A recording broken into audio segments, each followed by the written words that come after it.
नाज़रीन मोहतरम, आज हम जिस दास्तान का दरवाज़ा खोलने जा रहे हैं वो एक आम इंसान की कहानी नहीं, बल्कि उस ईमान की रोशनी की गवाही है जो सदियों बाद भी दिलों तक पहुंचती है।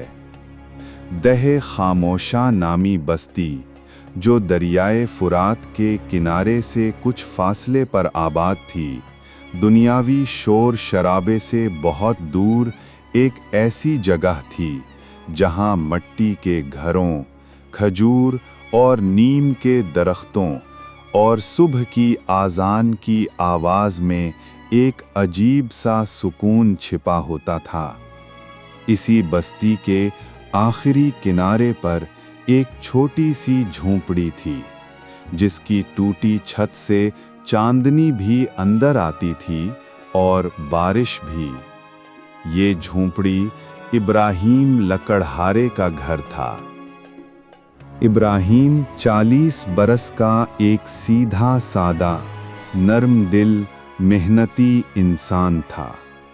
उसकी आंखों में नूर था, चेहरे पर मेहनत की लकीरें, मगर दिल में सुकून। वो हर सुबह फजर से पहले बेदार होता, वुज़ू करता, झोंपड़ी के पहलू में बनी छोटी सी मस्जिद में नमाज अदा करता, वापस आकर कुरान की तिलावत करता, फिर अपनी पुरानी कुल्हाड़ी उठाकर अपने बूढ़े गधे खुर्द को साथ लेकर जंगल की तरफ निकल पड़ता। खुर्द उसका वफादार साथी था, जो कई बरसों से उसके साथ था। बस्ती के करीब के दरख्त ख़त्म हो चुके थे, इसलिए इब्राहिम को मीलों लंबा सफ़र तय करके घने जंगल तक जाना पड़ता था। जंगल में दाखिल होते ही ठंडी हवा उसे खुश आमदीद कहती, परिंदे चहचहाते, पत्ते सरसराते और वो बेआवाज़ मेहनत में मसरूफ़ हो जाता। सूरज आसमान पर चढ़ता, पसीना उसके कपड़ों को भिगो देता, मगर उसके हाथ कभी नहीं रुकते थे। शाम तक वो लकड़ियों के गट्ठे बांधता, कुछ खुद उठाता और कुछ खुर्द पर लादता, फिर शहर के बाजार में बेचने जाता, जहां उसे 2 या 3 सिक्के मिलते। रिज़्क कम था, मगर ईमान बहुत था। घर वापस आता तो फातिमा हमेशा मुस्कुराकर उसका इस्तकबाल करती। वो बेहद साबिर और शुक्रगुजार औरत थी, कभी शिकायत ना करती। वो कहती, अल्लाह का शुक्र है कि आप सलामत वापस आ गए, रिज़्क तो अल्लाह के हाथ में है। इनकी बेटी ज़ैनब 6 साल की नन्ही सी कली थी, मट्टी के खिलौनों से खेलती, नन्ही नन्ही बातों पर हंसती, और उसकी हंसी टूटी फूटी झोंपड़ी को जन्नत बना देती थी। इनके पास दौलत का खजाना नहीं था, मगर मोहब्बत, तवक्कुल और सुकून का खजाना ज़रूर था। लेकिन वक्त हमेशा एक जैसा नहीं रहता। एक साल ऐसा आया कि आसमान ने बारिश बरसाना छोड़ दी। पूरा मौसम बरसात गुजर गया, मगर एक कतरा भी न गिरा। ज़मीन फट गई, खेत जल गए, कुएं सूख गए और दरियाए फुरात एक लकीर बनकर रह गया। बस्ती में कहत फैल गया, बाजार खाली हो गए, लकड़ी खरीदने वाला कोई न रहा, और इब्राहिम की मेहनत का मुआवजा चंद सिक्कों से भी कम हो गया। वो सुबह उम्मीद लेकर निकलता, शाम को खाली हाथ लौटता। वो एक रोटी लेता, उसे 3 हिस्सों में तकसीम करता, ज़ैनब को बड़ा हिस्सा देता, और वो खुद और फातिमा पानी में भिगो कर खाते। एक दिन वो घर आया तो देखा कि फातिमा हांडी में चमचा हिला रही है। ज़ैनब खुशी से बैठी थी कि शायद आज कुछ पका है। इब्राहिम ने पूछा, फातिमा क्या बनाया है? फातिमा की आंखें भर आईं। उसने हांडी का ढक्कन उठाया।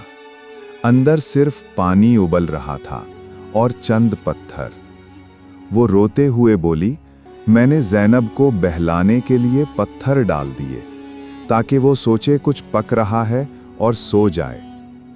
ये मंजर देखकर इब्राहिम की दुनिया हिल गई। वो बाहर निकला, आसमान की तरफ देखा और फूट पड़ा, या अल्लाह, मैं अपनी भूख तो सह सकता हूँ, लेकिन अपनी बच्ची को भूख से तड़पते नहीं देख सकता। वो रात तीनों ने सिर्फ पानी पीकर गुजारी। अगली सुबह इब्राहिम ने फैसला किया कि अब वो अपनी बच्ची की बेबसी नहीं देख सकता। वो बस्ती के सबसे अमीर, सख्त दिल सूदखोर कारून के घर गया। कारून रेशमी तकियों पर टेक लगाए बैठा था, सामने फल रखे थे। इब्राहिम ने हाथ जोड़कर कहा, कारून साहब, हमारे घर में 3 दिन से फाका है। मेरी बेटी भूखी है।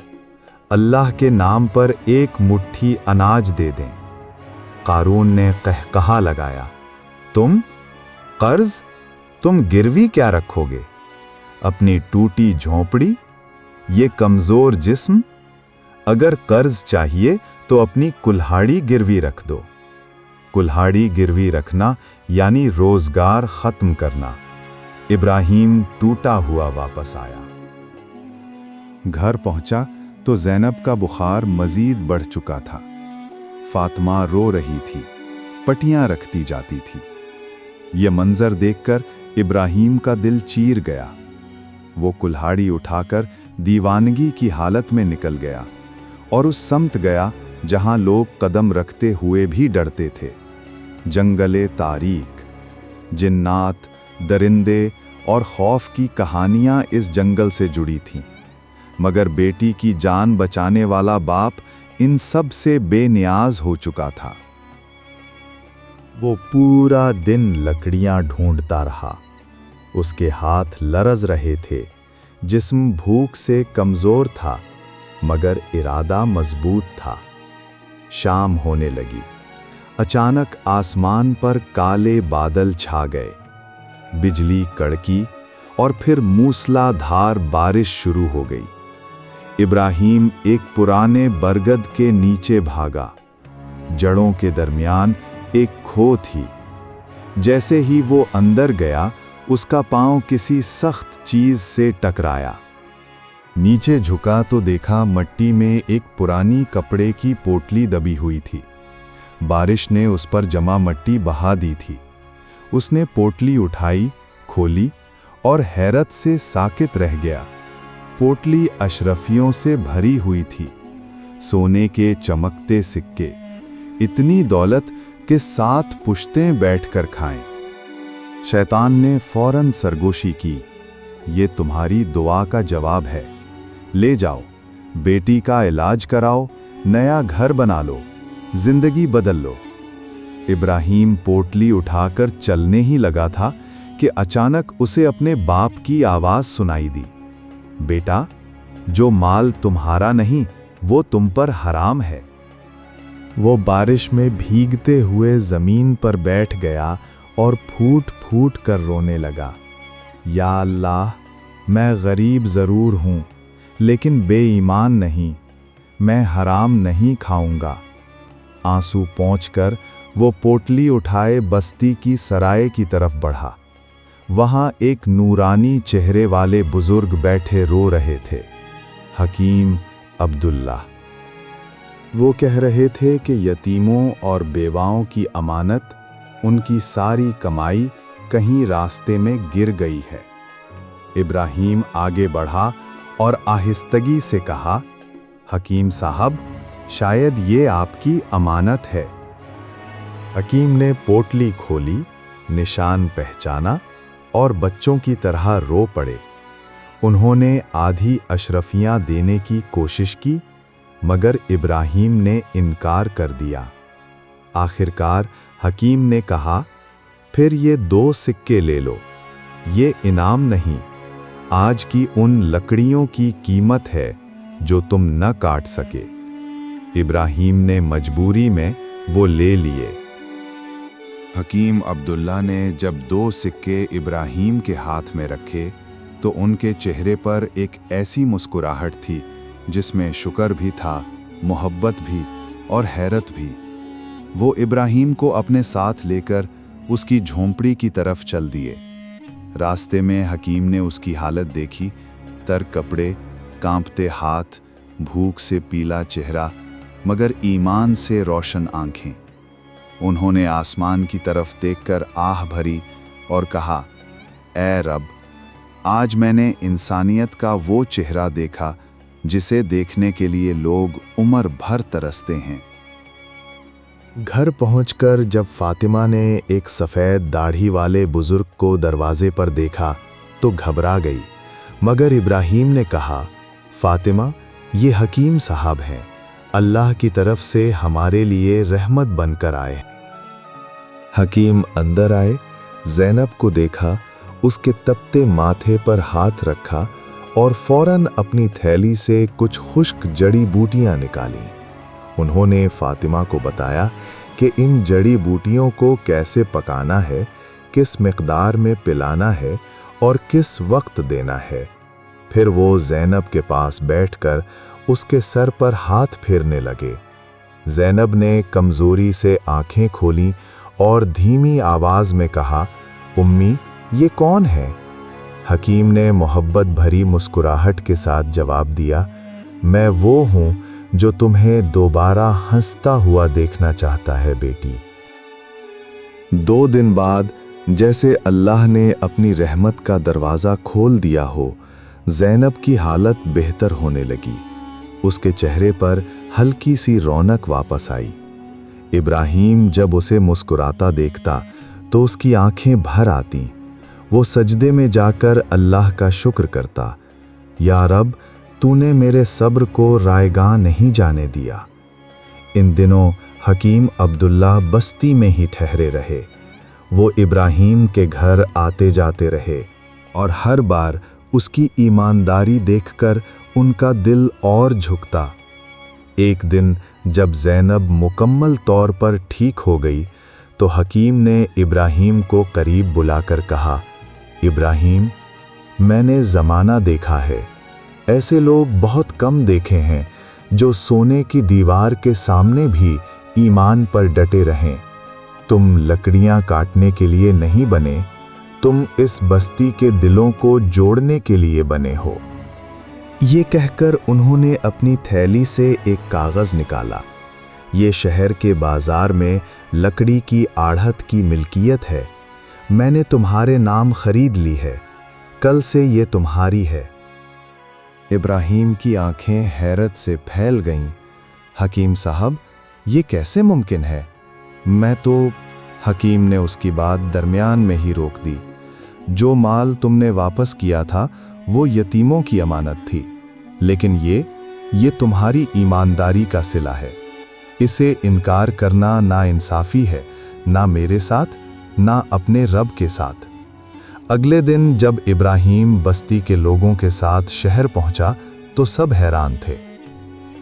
जो आदमी कल तक अपने बूढ़े गधे के साथ लकड़ियां बेचता था, आज वो एक आढ़त का मालिक बन चुका था।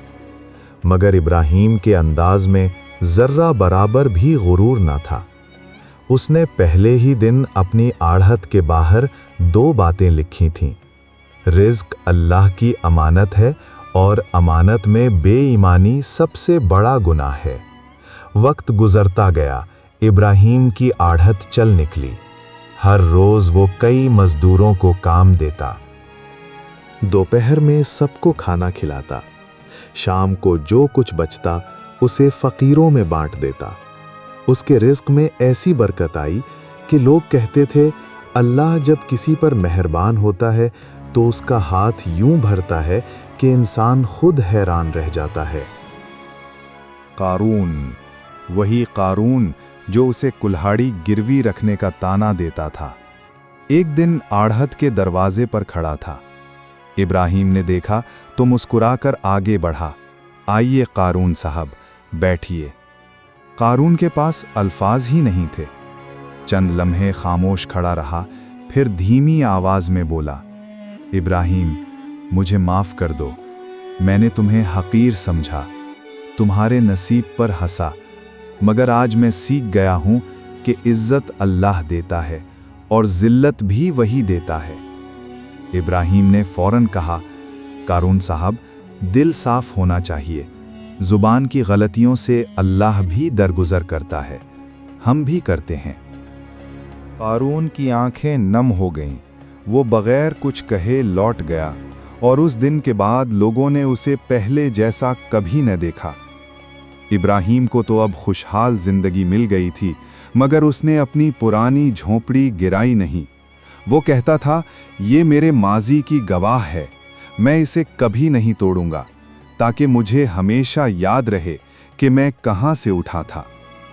ایک دن بستی میں ایک مسافر آیا، ایک نوجوان جس کے کپڑے پھٹے تھے، چہرے پر تھکن اور آنکھوں میں مایوسی۔ اس نے آڑھت پر آ کر کہا، میں ناکام ہو گیا ہوں، زندگی نے ہر بار دھتکارا ہے۔ ابراہیم نے اسے اپنے پاس بیٹھایا، اسے کھانا دیا اور کہا، بیٹا، کبھی کبھی اللہ راستہ بدلتا ہے، منزل نہیں۔